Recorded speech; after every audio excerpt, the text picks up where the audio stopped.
하나님의 말씀 구약성경 이사야 37장 1절로 20절까지 말씀을 읽겠습니다. 히스기야 왕이 듣고 자기의 옷을 찢고 굵은 베옷을 입고 여호와의 전으로 갔고 왕궁 맡은 자 엘리야김과 서기관 셈나와 제사장 중 어른들도 굵은 베옷을 입으니라. 왕이 그들을 아모스의 아들 선지자 이사야에게로 보내매 그들이 이사야에게 이르되 히스기야의 말씀에 오늘은 환난과 책벌과 능욕의 날이라 아이를 낳으려나 해산할 힘이 없음 같도다. 당신의 하나님 여호와께서 랍사게의 말을 들으셨을 것이라. 그가 그의 성전 아수르 왕의 보냄을 받고 살아계시는 하나님을 회방하였은즉 당신의 하나님 여호와께서 혹시 그 말로 말미암아 견책하실까 하노라. 그런즉 바라건대 당신은 이 남아있는 자를 위하여 기도하라 하시더이다 하니라. 그리하여 히스기야 왕의 신하들이 이사야에게 나아가매 이사야가 그들에게 이르되 너희는 너희 주에게 이렇게 말하라. 여호와께서 이같이 말씀하시되 너희가 들은 바 아수르 왕의 종들이 나를 능욕한 말로 말미암아 두려워하지 말라. 보라, 내가 영을 그의 속에 두리니 그가 소문을 듣고 그의 고국으로 돌아갈 것이며 또 내가 그를 그의 고국에서 칼에 죽게 하리라 하셨느니라 하니라. 아수르 왕이 라기스를 떠났다함을 듣고 랍사게가 돌아가다가 그 왕을 만나니 림나를 치고 있더라. 그때 아수르 왕이 구스 왕 디르하가의 일에 관하여 들은즉 사람들이 이르기를 그가 나와서 왕과 싸우려 한다 하는지라. 이 말을 듣고 사자들을 히스기야에게 보내며 이르되 너희는 유다의 히스기야 왕에게 이같이 말하여 이르기를 너는 내가 신뢰하는 하나님이 예루살렘이 아수르 왕의 손에 넘어가지 아니하리라 하는 말에 속지 말라. 아수르 왕들이 모든 나라에 어떤 일을 행하였으며 그것을 어떻게 멸절시켰는지 내가 들었으리니 네가 구원을 받겠느냐. 나의 조상들이 멸하신 열방 고산과 하란과 레겝과 및 들라살에 있는 에덴 자손을 그 나라들의 신들이 건졌더냐. 하맛 왕과 아르밧 왕과 스발와임 성의 왕과 헤나 왕과 이와 왕이 어디 있느냐 하라 하였더라. 히스기야가 그 사자들의 손에서 그를 받아보고 여호와의 전에 올라가서 그를 여호와 앞에 펴놓고 여호와께 기도하여 이르되 그룹 사이에 계신 이스라엘 하나님 만군의 여호와여 주는 천하 만국의 유일하신 하나님이시라. 주께서 천지를 만드셨나이다. 여호와여 귀를 기울여 들으시옵소서. 여호와여 눈을 뜨고 보시옵소서. 사내립이 사람을 보내어 살아계시는 하나님을 회방한 모든 말을 들으십시오. 여호와여 아수르 왕들이 과연 열국과 그들의 땅을 황폐하게 하였고 그들의 신들을 불에 던져 싸우나 그들은 신이 아니라 사람의 손으로 만든 것일 뿐이요 나무와 돌이라. 그러므로 멸망을 당하였나이다. 우리 하나님 여호와여 이제 우리를 그의 손에서 구원하사 천하 만국이 주만이 여호와인 줄을 알게 하옵소서 하니라. 아멘. 살아계신 하나님의 말씀입니다. 오늘 본문 말씀은 사네립 대왕 즉 아수르 왕 사네립의 침공이 이루어졌던 그 시절의 이야기를 이제 기록을 하고 있습니다. 역사적인 일을 기록하고 있는데 이 본문의 말씀은 놀랍게도 이미 열왕기 하 19장에 아주 똑같은 문장으로 똑같이 되어 있음을 보게끔 됩니다. 여러분은 이제 이사야의 말씀을 이렇게 보고 계시기 바랍니다. 37장 1절을 보고 계시기 바랍니다. 저는 열왕기 하 19장을 좀 읽어보겠습니다. 히스기야 왕이 듣고 그의 옷을 찢고 굵은 베를 두르고 여호와의 전에 들어가서 왕궁의 책임자인 엘리야김과 서기관 셈나와 제사장 장로들에게 굵은 베를 둘러서 아모스의 아들 선지자 이사야에게로 보내며 그들이 이사야에게 이르러 히스기야의 말씀이 오늘 환난과 징벌과 모욕의 날이라. 아이를 낳을 때가 되었으나 해산할 힘이 없도다. 랍사게가 그를 주 야수르의 왕을 보냄을 받고 와서 살아계신 하나님을 비방하였으니 당신의 하나님 여호와께서 혹시 그의 말을 들으셨을지라. 당신 하나님 여호와께서 그 들으신 말 때문에 꾸짖으실 듯하니 당신이 이 남아있는 자를 위하여 기도하소서 하더라. 이와 같이 시스야 왕의 신복이 이사야에게 나아가니 이사야가 그들에게 이르되 너희는 너희 주에게 이렇게 말하라. 여호와의 말씀이 너는 아수르 왕의 신복에게 들은 바 나를 모욕하는 말 때문에 두려워하지 말라. 내가 한 영을 그 속에 두어 그로 소문을 듣고 그의 본국으로 돌아가게 하고 그가 그의 본국에서 그에게 칼에 죽게 하리라 하셨느니라 하더라. 아주 내용이 똑같죠. 이미 열왕기하 19장에 이 내용이 한번 기록이 되고 있고 이사야에서 반복이 되고 있다. 이렇게 성경 안에서 똑같은 내용이 이렇게 반복되는 이 사건은 아마 이스라엘 백성들의 역사 속에, 기억 속에, 마음 속에 꼭 남아 있었던 그런 사건이었다, 이렇게 생각을 하게 됩니다. 시스기야 왕은 참 좋은 왕으로 분류가 됩니다. 선한 왕이었다. 그가 종교 개혁을 단행해서 모든 산당, 우상의 산당들을 다 부수어 버리고 오직 여호와 하나님께는 성전에 올라와서 예배할 것을 이렇게 이제 개혁을 했고, 그리고 성전에서 일하는 모든 사람들에게 하나님의 율법대로 할 것을 요청을 하고, 그래서 성전을 개혁하고 하나님께로 돌아선 왕으로서 선한 왕.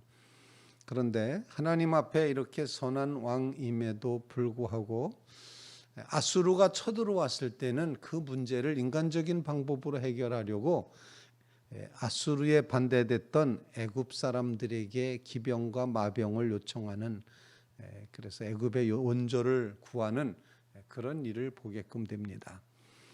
근데 하나님의 마음은 그게 아니었습니다. 하나님의 뜻은 오직 하나님만 의지할 것을 요구하셨던 거죠.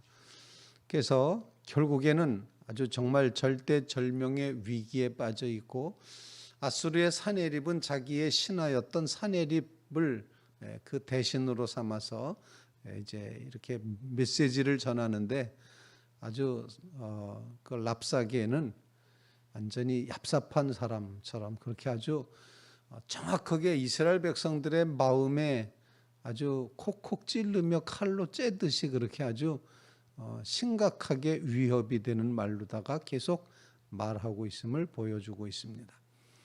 이제 곧 망하게 된 이런 장면에서 이 메시지를 들은 그 히스기야 왕이, 오늘 본문 말씀에 보면 히스기야 왕이 듣고 자기 옷을 찢고 굵은 베옷을 입고 여호와의 전으로 갔다, 이렇게 표현을 하고, 또 14절 말씀에는 편지를 받았을 때 히스기야 그 사자들의 손에서 글을 받아 보고 여호와의 전에 올라가서 그 글을 여호와 앞에 펴놓고, 이렇게 표현을 하고 있습니다.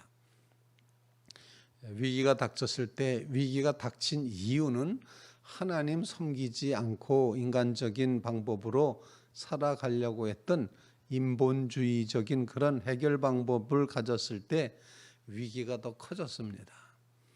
그런데 그 위기를 해결하는 방법은 이제 절대절명의 이 위기 상황에서 히스기야가 했던 그런 모습을 우리의 기도 제목으로 삼으며 하나씩 하나씩 살펴보며 기도할 수 있길 바랍니다. 그 첫 번째로다는 하나님 앞에 겸손해야지 된다 하는 사실을 일깨워주고 있습니다. 자기 옷을 찢고 굵은 베옷을 입었다, 이렇게 표현합니다.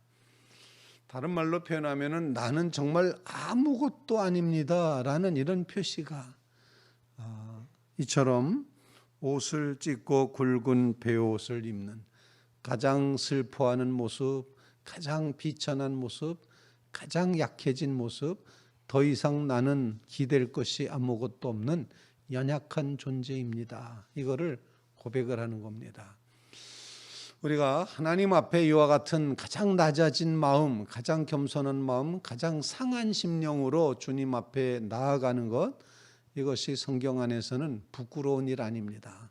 성경 안에서는 그것이 참으로 살 길이고 참으로 우리가 나아갈 길이라는 사실을 일깨워주고 있습니다. 왕이 창피하게 자기 옷을 북북 찢습니다. 그리고 상을 당한 것처럼 이제 초상을 치르는 것처럼 베옷을 다 입습니다. 이렇게 나는 정말 아무것도 아닙니다. 모양도 내지 않고 이렇게 가장 비천한 자리에 서는 모습. 이게 히스기야의 첫 번째 모습입니다. 우리도 하나님 앞에 나아갈 때 우리의 첫 번째 기도 제목은 하나님, 나는 정말 아무것도 아닙니다. 나는 주님이 필요합니다. 나는 주님 아니고서는 결코 설 수가 없습니다. 나는 가장 낮은 자리에 있습니다. 상한 심령으로 주님 앞에 나아가는 것, 이것이 주께서 원하시는 바다라는 것입니다. 주님은 찬란한 제사보다도 상한 심령을 더 원하신다. 내가 원하는 것은 상한 심령이다 라고 말씀을 하셨습니다. 우리가 상한 심령으로 주님 앞에 정말 옷을 찢고 베옷을 입는 것과 같은, 나는 정말 가장 낮은 자입니다. 가장 약한 자입니다. 가장 아무것도 아닙니다. 이 겸손의 마음으로 주님 앞에 서게 해 주시옵소서. 나는 여전히 주님이 필요합니다. 이렇게 고백하는 믿음의 성도들 다 되시기를 주님의 이름으로 부탁을 드립니다. 마틴 루터가 그런 얘기를 했다고 합니다. 우리는 아무리 잘났어도 하나님 앞에서는 거지다. 우리는 아무리 커도 하나님 앞에서는 여전히 거지다. 그런데 하나님은 놀랍게도 이 거지의 심령을 간직한 백성들을 결코 외면하지 않으신다. 내가 이만합니다 라고 하나님 앞에 내세울 게 아무것도 없다는 겁니다. 나는 죄인으로소이다. 나를 구원하소서. 엎드려 하나님 앞에 정말 그렇게 자신을 낮추는 이 겸손의 믿음이 히스기야 왕의 모습이었음을 보여주고 있습니다. 두 번째로 우리의 기도 제목입니다. 그것은 여호와의 전으로 갔다라는 표현이 오늘 본문에 1절에도 나와 있고 또 14절에도 나와 있습니다. 여호와의 전으로 갔다, 여호와의 전에 올라갔다, 이렇게 표현을 합니다.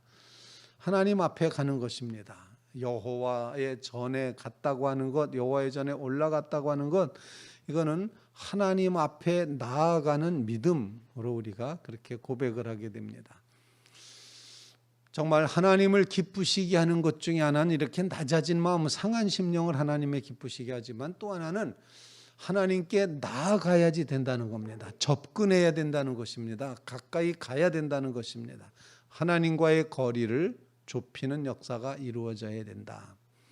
하나님의 전에 올라가는, 하나님의 전에 나아가는, 하나님 앞에 나아가는 믿음의 성도들 다 되시기를 주님의 이름으로 부탁을 드립니다. 우리의 심령이 정말 하나님 앞에 나아가고 있는가? 다른 말로 표현하면 우리 하루하루의 삶이, 순간순간의 삶이 여호와 앞에서 살고 있다고 하는, 그걸 라틴어로 코람데오 이렇게 표현하는데, 코람데오의 삶을 살고 있는가? 하나님 앞에 내가 살고 있습니다. 나의 삶의 모든 문제를 하나님 앞에 여호와의 전에, 주님의 존전에 내어놓고 기도하는 믿음의 성도들이 꼭 되시기를 주님의 이름으로 부탁을 드립니다. 우리는 여호와 앞에서 산다 이러면은 두렵습니다. 야, 하나님이 이걸 다 보고 계시는데 어떻게 내가 살아야 될까? 꼼짝도 못 하겠네. 아마 이런 마음이 들 것입니다. 그런데 여호와의 전에 올라가 그 앞에 설 때가 가장 구원이고 가장 축복이고 가장 행복이라는 사실을 꼭 기억하시길 바랍니다.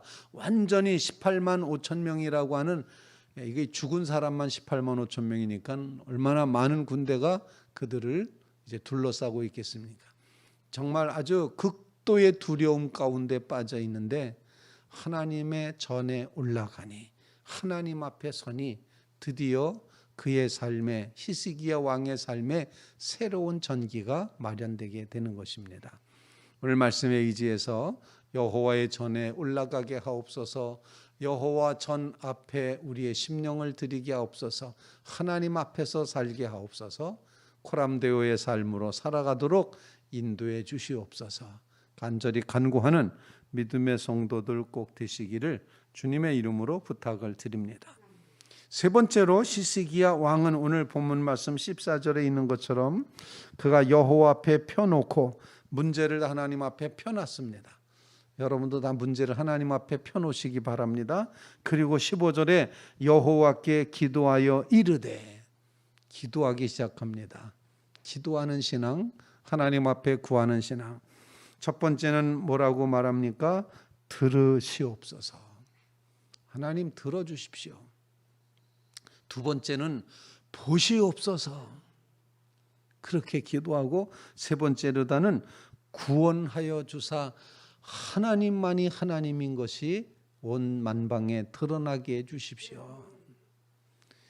이게 시스기야 왕이 그래도 성숙한 사람, 성숙한 믿음의 사람이었다는 걸 보여주는 게, 나를 구해 주십시오, 나를 창피하지 않게 해 주십시오, 내가 높아지게 해 주십시오, 내가 다시 힘을 내게 해 주십시오, 이렇게 나에다 초점 맞추지 않고 기도의 결론은 하나님이 역사하셔서 하나님이 온 세상을 다스리신다는 사실, 하나님이 우주의 주인이라는 사실, 하나님이 창조주 하나님이시고 유일하신 하나님이시고 하나님이 역사하신다는 사실을 만방이 알게 해 주십시오.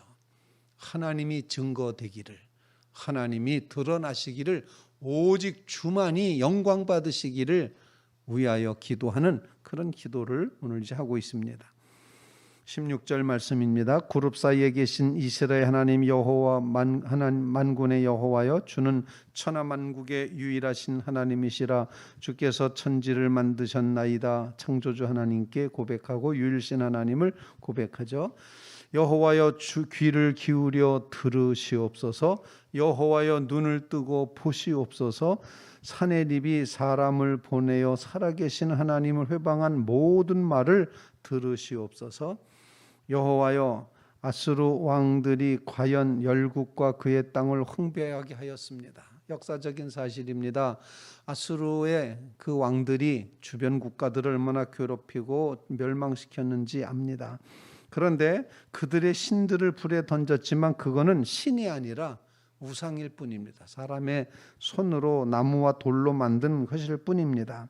그러므로 당연히 멸망당한 것이 당연합니다. 그러니 20절 말씀, 우리 하나님 여호와여, 이제 우리를 그의 손에서 구원하사, 우리를 구원해 주십시오. 이 구원받음으로 말미암아 천하 만국의 주만이 여호와이신 줄을 알게 하옵소서 하니라. 하나님만이 하나님이시라는 것을 알게 하시기 위해서 우리를 구원해 주십시오라고 기도하고 있습니다.